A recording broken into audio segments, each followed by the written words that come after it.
Le Brésil s'est réveillé avec un nouveau président, un conservateur qui gouvernera la plus grande économie de l'Amérique latine jusqu'à la fin de 2018. Les réactions sont mitigées après la prise de pouvoir de Michel Temer, qui fait suite à la destitution de la première femme présidente du pays, Dilma Rousseff. Boa noite a todos. Bonsoir, j'occupe maintenant la présidence du Brésil après une décision démocratique et transparente du Congrès national. Ce furent les premiers mots que Michel Temer a adressés à la nation.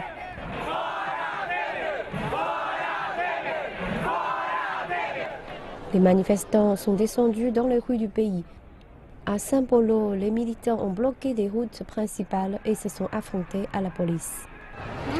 Nos rêves ont été brisés, mais c'est de notre démocratie, notre vote ne veut rien dire. D'autres, au contraire, ont célébré le vote du Sénat qui a limogé Dilma Rousseff et mis fin à 13 ans de règne du Parti des travailleurs.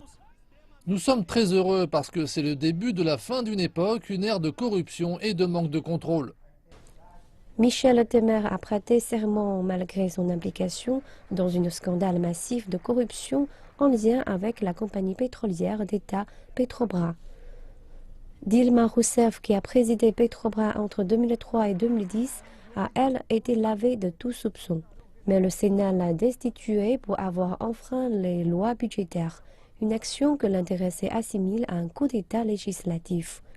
Le politologue Mauricio Santoro affirme que cette destitution ne mettra pas fin à la crise politique au Brésil. On constate également des retombées régionales puisque le Venezuela, la Bolivie et l'Équateur ont rappelé leurs ambassadeurs. En Amérique latine, les pays voisins du Brésil sont très préoccupés par la situation actuelle au Brésil parce que beaucoup de présidents de la région craignent d'être les victimes d'un processus similaire dans leur propre pays.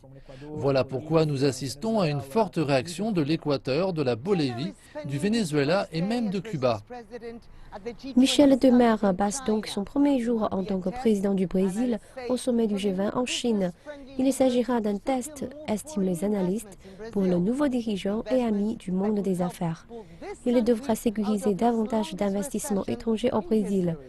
Des investissements qui pourraient aider à sortir ce pays de la plus longue récession de son histoire.